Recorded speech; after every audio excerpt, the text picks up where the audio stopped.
बिस्मिल्लाहिर्रहमानिर्रहीम। अस्सलाम वालेकुम। ऑन न्यूज़ के साथ मैं हूं महनूर असलम। चलते हैं खबरों की जानिब।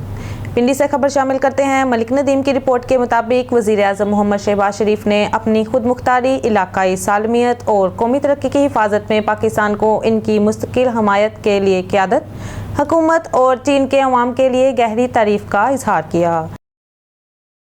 मलिक नदीम की रिपोर्ट के मुताबिक नायब वज़ीर आज़म, वज़ीर ख़ारजा सेनेटर मोहम्मद इसहाक डार और वज़ीर ख़ारजा वांग यी ने आज इस्लामाबाद में वज़राए ख़ारजा के स्ट्रेटजिक मुकालमे के 6वें दौर का इनेकाद किया।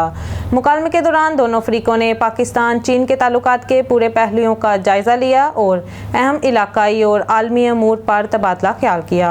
उन्होंने दो तरफ़ा तावन के मुतअद्दिद पहलुओं पर भी गहराई से ख़यालात का तबादला किया, जिसमें CPEC 2.0, तजारत और मुआशी ताल्लुकात, कसीर अलजहती तावन और लोगों से अवाम से ताल्लुकात शामिल हैं।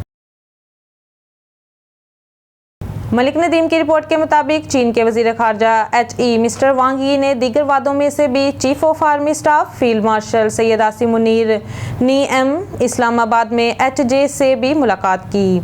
इलाकाई सलामती, इंसदाद, दहशतगर्दी और बाहमी दिलचस्पी के अमूर पर तवज्जो मरकूज़ करने वाली बातचीत दोनों फ़रीक़ों ने तमाम मौसम की स्ट्रेटजिक शराकत-दारी को मुस्तहकम करने और इलाकाई बैनुल-अक़वामी फोरम्स में हम-आहंगी को बढ़ाने के लिए अपने अज़्म की तस्दीक की। मलिक रेडियो से फ़िल वक्त के लिए इतना ही। मज़ीद न्यूज़ और अपडेट्स के लिए देखते रहिए ऑन न्यूज़।